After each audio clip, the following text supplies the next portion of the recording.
نبی کریم صلی اللہ علیہ وسلم نے وطر کے فضائل و کمالات کیا ارشاد فرمائے ہیں، بخاری شریف میں کیا ہے، تو انشاءاللہ ہم وہ سماعت فرماتے ہیں کہ انس بن سیرین نے کہا کہ میں نے حضرت ابن عمر رضی اللہ تعالی عنہ سے پوچھا کہ کیا آپ یہ بہتر جانتے ہیں کہ میں فجر کی نماز سے پہلے، یعنی پوچھا کہ کیا آپ یہ بہتر جانتے ہیں کہ میں فجر کی نماز سے پہلے 2 رکعتوں میں قرات لمبی کروں؟ تو انہوں نے فرمایا کہ نبی کریم صلی اللہ علیہ وسلم رات میں 2 رکعت پڑھتے تھے اور 1 رکعت ملا کر وطر پڑھتے تھے۔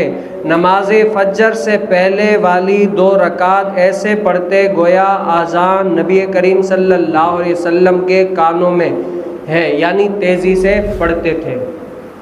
اب اس میں کیا بیان ہوا ہے کہ ایک سائل نے پوچھا کہ نبی کریم صلی اللہ علیہ وسلم وطر کیسے پڑھتے تھے، اور میں آیا نماز تیزی پڑھوں، جلدی پڑھوں یا کیسے پڑھوں؟ تو اس میں ایک بتا دیا کہ نبی کریم صلی اللہ علیہ وسلم رات کو 2 رکعت پڑھتے تھے اور 2 رکعت کے ساتھ ایک اور رکعت ملا کر 3 رکعت وطر نماز پڑھا کرتے تھے، کیونکہ نبی کریم صلی اللہ علیہ وسلم جب تہجد کے ٹائم پر اٹھتے تھے نا، اسی ٹائم پر آپ وطر بھی پڑھ لیا کرتے تھے۔ تو سائل نے کیا سمجھایا کہ نبی کریم صلی اللہ علیہ وسلم 2 رکعت نماز پڑھتے اور 1 رکعت ملا کر وطر بھی پڑھا کرتے تھے، اور جب حضور علیہ السلام کی کان مبارک میں صبح کی اذان ہوتی نا، تو حضور علیہ السلام جلدی جلدی سے کیا ہے قرات کر کے اپنی وہ ساری معاملات کو ختم کر لیا کرتے تھے۔ یعنی اس سے کیا پتہ چلا؟ ایک تو یہ کہ اس میں اختلاف ہے، کوئی کہتے ہیں کہ 1 رکعت وطر ہے یا 3 رکعت، تو اس سے کیا پتہ چلا کہ نبی کریم صلی اللہ علیہ وسلم 3 رکعت وطر پڑھا کرتے تھے۔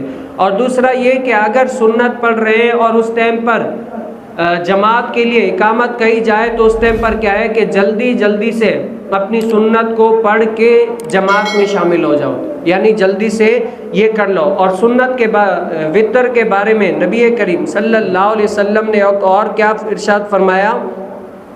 وہ فرماتے ہیں کہ نبی کریم صلی اللہ علیہ وسلم صحابہ کے پاس آئے، حضور علیہ السلام نے فرمایا کہ اللہ نے تم کو ایک ایسی نماز دی ہے جو سرخ اونٹوں سے بھی کیا ہے بہتر ہے جو تم لوگ وہ پڑھتے ہو، یعنی کیا ہے سرخ اونٹوں سے بھی بہتر ہے جو تم لوگ پڑھتے ہو۔ تو وطر کیا ہے؟ نماز واجب ہے، پڑھنا چاہیے۔ اور امام شافعی رحمۃ اللہ تعالی علیہ کیا فرماتے ہیں؟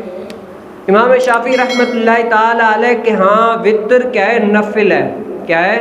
وطر نماز نفل ہے، اور ہمارے نزدیک کیا ہے؟ واجب ہے۔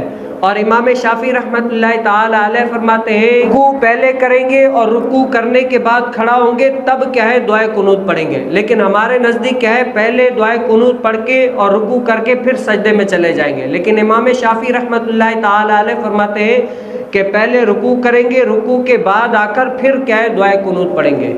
اور امام شافعی رحمۃ اللہ تعالی علیہ کے نزدیک وطر کیا ہے؟ یہ نفل ہے، اور ہمارے نزدیک کیا ہے؟ واجب ہے۔ السلام علیکم ورحمۃ اللہ وبرکاتہ۔ خوش آمدید علامہ آصف قادری آفیشیل میں درس بخاری کی اس بابرکت سیریز کے لیے ہمارا چینل سبسکرائب کریں اور بیل آئیکن ضرور دبائیں۔ علامہ آصف قادری آفیشیل پر درس صحیح بخاری کا سلسلہ جاری ہے۔ اس علمی سفر کا حصہ بنیں اور چینل کو سبسکرائب کریں۔